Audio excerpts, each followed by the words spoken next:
Thanks for watching, everyone. For our latest Artemis Live video interview, I'm delighted to welcome back Jeff Waters from Risk Modelling and Analytics Specialist, Moody's RMS. Now, Jeff is a meteorologist and he's been the product owner for the RMS North Atlantic hurricane models since 2018. And he's been at the company for more than a decade in roles only focused on hurricane modelling. So, with the 2023 Atlantic hurricane season officially starting right about now, I thought it would be a great time to catch up with Jeff and get his outlook on the months ahead. So, welcome, Jeff. It's really good to speak with you again. Thanks so much, Steve. Very excited to be here. So, an interesting few months ahead. And as we were chatting about when we were planning for this, all the forecasts were pointing in one direction until an outlier came out in the last week. But to begin, perhaps you could lay out the meteorological setup for this year's Atlantic hurricane season and any sort of climate signals of relevance you feel for the months ahead. Absolutely, yes. So the majority of the forecasts that have come out so far for the 2023 hurricane season, they've tended to focus on two competing factors. The first is the ENSO stage of the basin, the Pacific Basin, and what that might do in terms of the Atlantic Basin. So in a lot of instances, there's a lot of confidence in El Nino states being transitioned into El Nino states over the next 6 months or next 6 to 8 months, and that has been known to suppress hurricane activity in the Atlantic. The other competing factor here is the sea surface temperatures in the Atlantic Basin, and those continue to be well above average.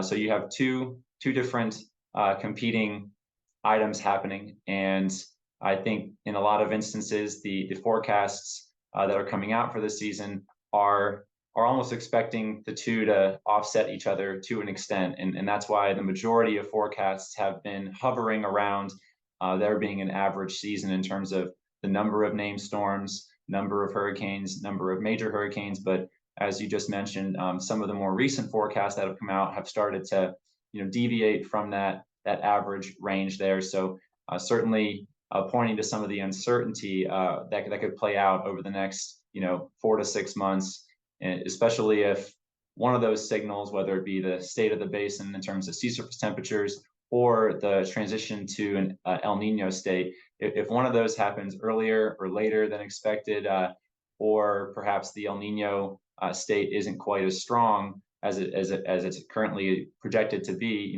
that could have a direct influence on how the season plays out in terms of hurricane activity and total number of named storms. Great, thank you, Jeff.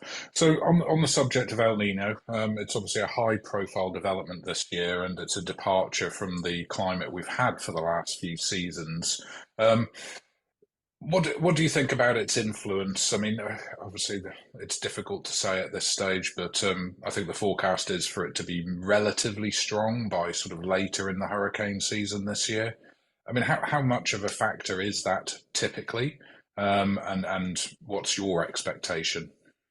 Yeah, it's a very important factor to monitor, for a number of reasons. But one of the biggest reasons is that from a macro level, it does tend to suppress the hurricane activity, hurricane formation, and intensification there in the basin because of its effect on wind shear. So that change in wind direction and height that tends to be a little bit stronger when you have El Nino states, and that of course suppresses the ability for a hurricane or a tropical cyclone to develop and strengthen.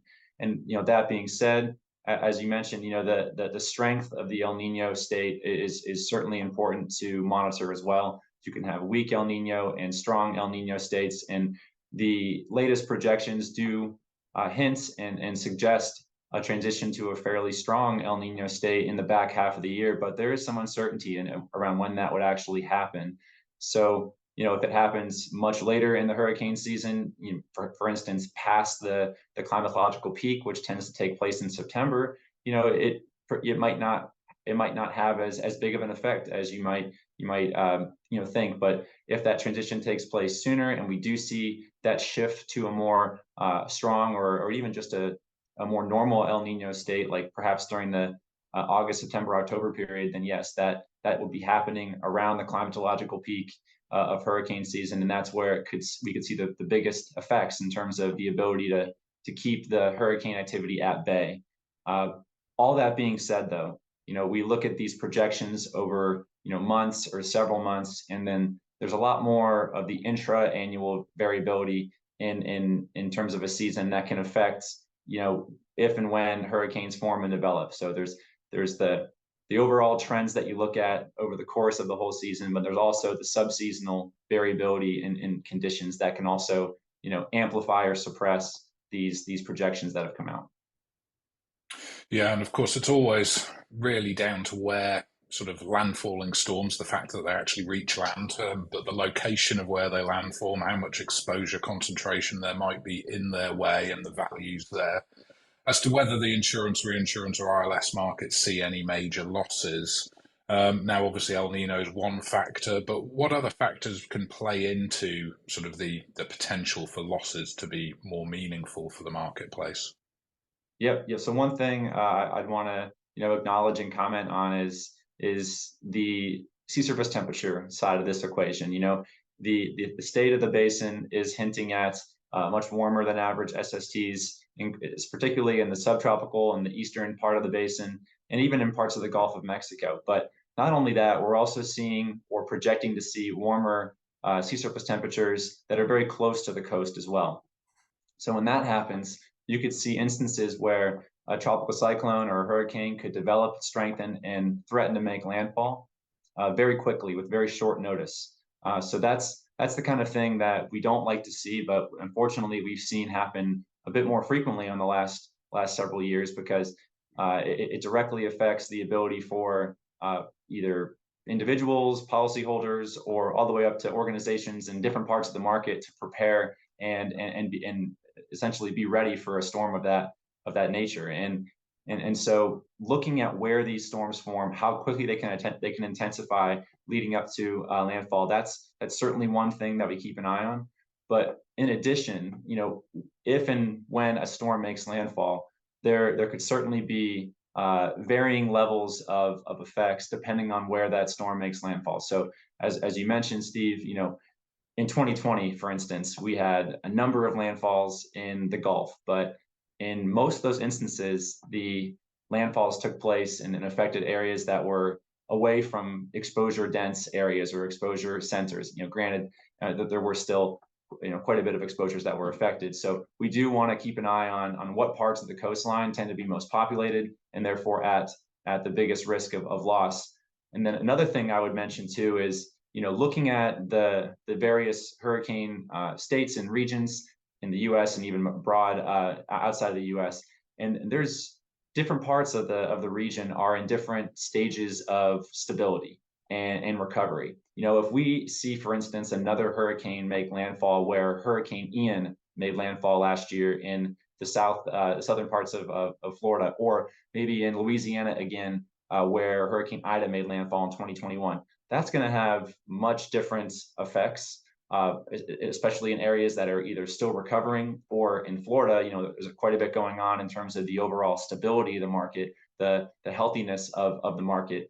And if you were to see storms make landfall there, it could certainly compound the complexity of the recovery and the complexity of the overall loss impacts compared to a storm making landfall someplace else along the coastline. So it's one thing to look at the likelihood and the development and the projected tracks for hurricanes that do form, but we also have a lot to look at in terms of where exactly along the coastline these storms are making landfall, the state of the market or the local markets there to handle that kind of a storm, especially given where they are from a recovery standpoint, given recent events. And all of that kind of paints the picture of a lot of different moving pieces that we have to monitor, and we encourage the market to monitor on a regular basis throughout the season. Yeah, that's a really good explanation there. Thank you, Jeff. Now, you mentioned the sea surface temperatures and also the fact that in pockets it seems they're quite exceptionally warm, really, for the time of year. Some of those being close in, some further out, but also I understand the Gulf of Mexico as well. Now, some of the forecasts that we've seen so far have sort of cited a potential increased threat or increased sort of possibility of storm formation and storms being sent towards the US east or southeast, including Florida. What are your thoughts on that? Yeah, absolutely. It is something that we are seeing as well, and it is something that we're going to be prepared to monitor as quickly and as regularly as we can because of how short of notice that suggests, lead time to prepare, not just from a model vendor like Moody's RMS, but also for the broader market. And one thing, kind of building on a previous comment there from a previous question, one thing we also want to keep an eye on is when these storms do form in such energy rich environments where the water levels or water temperatures are very warm, especially near the coast, that also means that they can intensify quite quickly. And we've seen over the last 5-6 years so many instances of storms that develop or track over these very warm waters very close to the coast undergo what's known as rapid intensification, very very close and just before they make landfall. So that can mean the difference between a category 1 or 2 landfall versus a major hurricane landfall in just a matter of hours. So, it's so important for us in the market to, monitor where these pockets of very warm waters are, and also what that could mean in terms of how quickly a storm could develop and, more importantly, intensify. And we saw that happen so often with storms like Ian last year, and certainly some of the storms of 2020 and 2021. And it just goes to show that we're entering into an age now where there's just additional factors at play, and we're seeing some of these trends, some of these patterns that are leading to storm intensification and rapid intensification, nonetheless, especially in these areas along the coast or near the coast where those SSTs are already warm. I mean, just for a point of comparison, in some parts of the basin right now, the SST, the sea surface temperatures are as warm as they normally would be in the late summer time frame. So we're already seeing hints of that energy, the energy that we use to fuel, tropical cyclones, already be there, already set up for, a potentially, busy season, depending on how strong that El Nino transition and it tends to be. Mm. And I guess on that basis, a follow-up question might be: do you think there's a chance of a more front-loaded season? We've seen a lot of activity towards the back end of seasons recently, but if the sea surface temperatures are so high and El Nino is predicted to be more of a factor later in the year, is there a possibility that this year storms are coming a bit earlier than people have become used to? I think that's part of the uncertainty in these competing factors. I think there could be a scenario like that could play out. Depend like if we see a later onset of El Nino and a continued warmer than average basin, especially where storms are more likely to develop and form. But at the same time, you could have the reverse happen. You could have that transition to El Nino happen much sooner and be a lot stronger and really suppress the added energy that you're likely to get from those warm sea surface temperatures. So I think that plays into the importance of understanding the uncertainty in any given forecast, whether it be seasonal or whether it be some kind of subseasonal forecast. And that's also partly why you're seeing a couple of those forecasting agencies deviate from where the majority of forecasts have been thus far in the season. So with several other agencies that are scheduled to come out, with more updates throughout the season, it'll be interesting to see whether we see a shift, to a more active or even a shift to a less active season than what's already been put out there. So it's just so important to understand the uncertainty here and what kinds of things would have to play out in order for you to end up on that one end of the uncertainty range or one end of the range versus another. And that just goes to reiterate the importance of looking at not just the macro level seasonal patterns, but also the kinds of things that could happen within a season that could ebb and flow and amplify or suppress the activity over a shorter period of time, like 2 or 3 weeks, as opposed to 2 or 3 months. Yeah. And I guess you only have to look at the last few days at the just off the North Carolina coast really to see what might be possible this year, as there was a major storm there that was potentially close to being becoming a tropical system, I think, from the way some meteorologists were discussing it.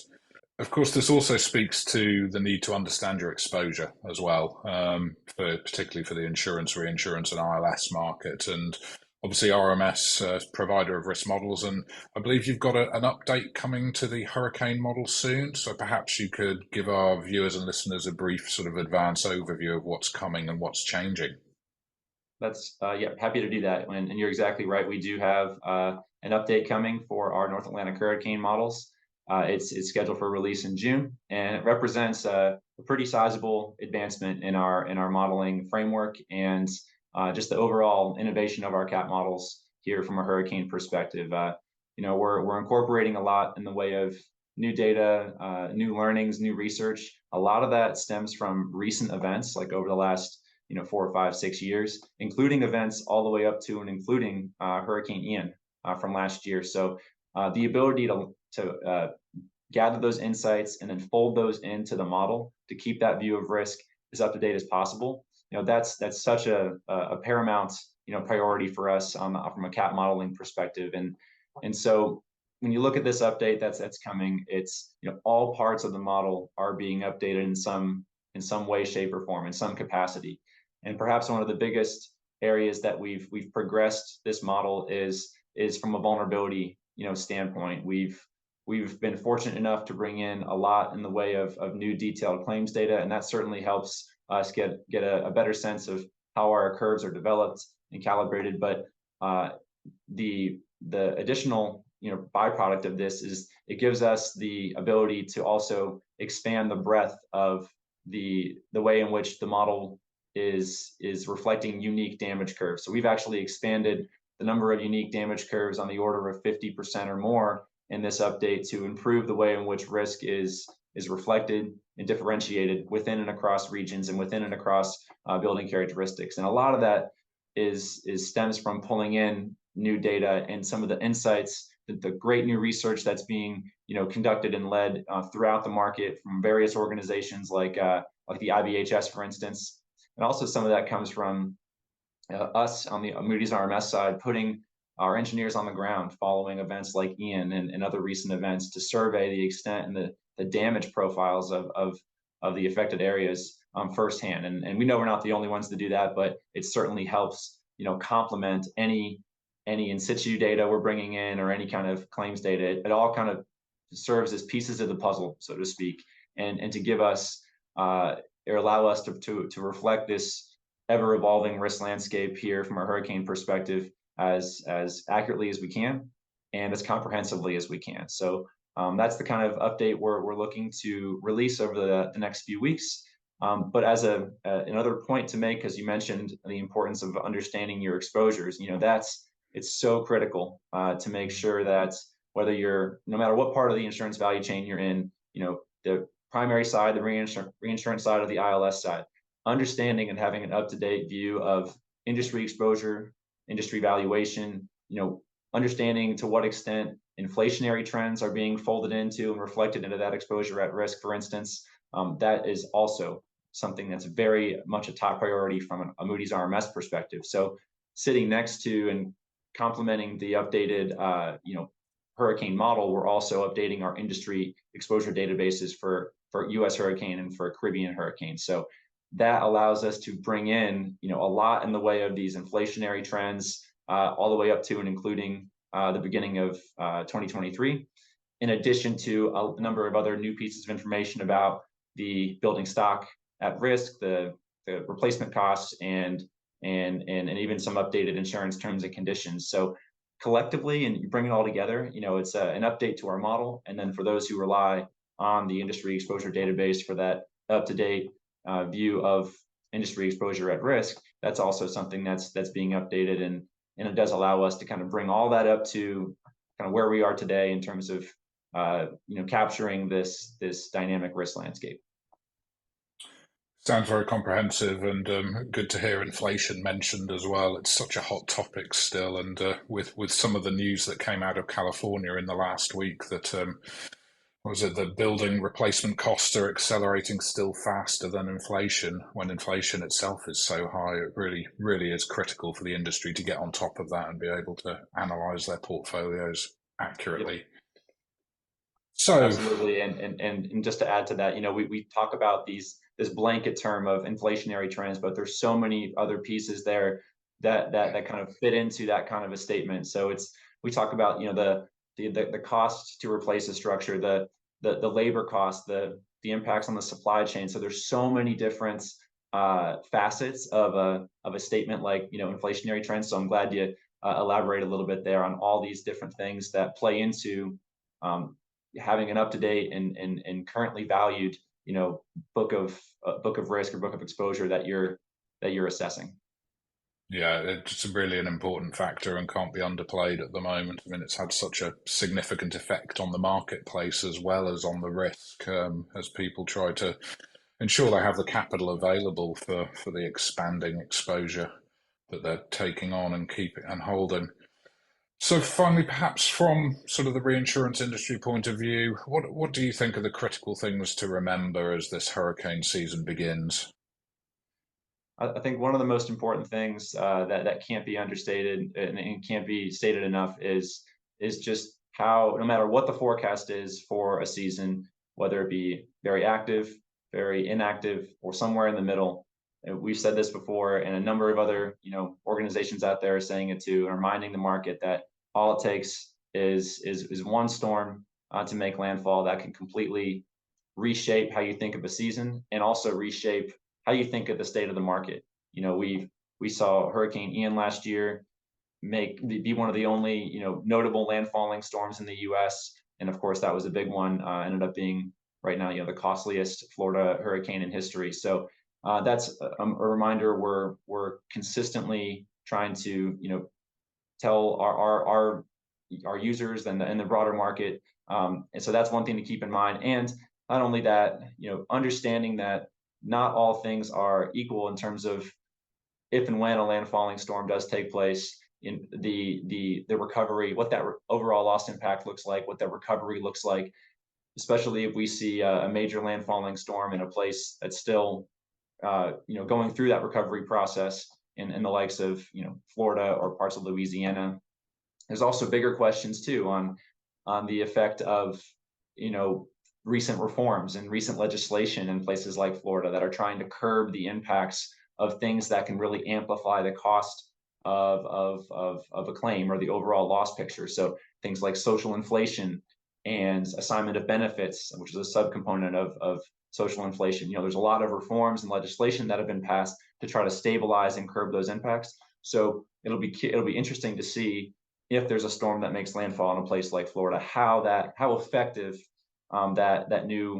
those new reforms are in keeping those kinds of those kinds of things that are really amplifying the overall claim severity at bay. And I think one final thing I'd say too, and I mentioned it a little bit here and there, is that yes, you look at these forecasts of these over the course of a season and what you might see play out from an El Nino or a SST perspective, but there's lots of other things that are going to happen in between that are going to directly affect the variability in terms of the basin and the likelihood of storms to develop and form throughout the year. So, for instance, how looking at the Saharan air layer, so how much dry air is coming off of Africa, which actively suppresses and quiets the basin because there's so much dry air mixing in, or where is the Bermuda High going to be at some point in the season, which can often funnel and affect the track of storms. And it can mean the difference between storms that recurve out to sea or storms that take a more direct path towards the U.S. And then even more broadly speaking, we've talked a lot about the U.S., but we think about the Atlantic Basin as a whole, the Caribbean as well, and for instance, among other regions. And we look at a forecast for the season, it could have a number of different impacts, not just in the U.S. but other areas too. So whether you're in the primary or more importantly the reinsurance and ILS space, continue to look at the all these different factors, all these different things, and do, let us know where you have questions, and where you'd like some more, guidance or thought leadership in that space. Great, thank you, Jeff. You really laid out all of the various areas of uncertainty well there. So, really appreciate you speaking with me today. It's going to be a very interesting season to follow on, and I look forward to catching up with you again probably next year, and maybe we should debrief the season. Sounds great. Looking forward to it, Steve. Thanks again for your time. Thank you, Jeff.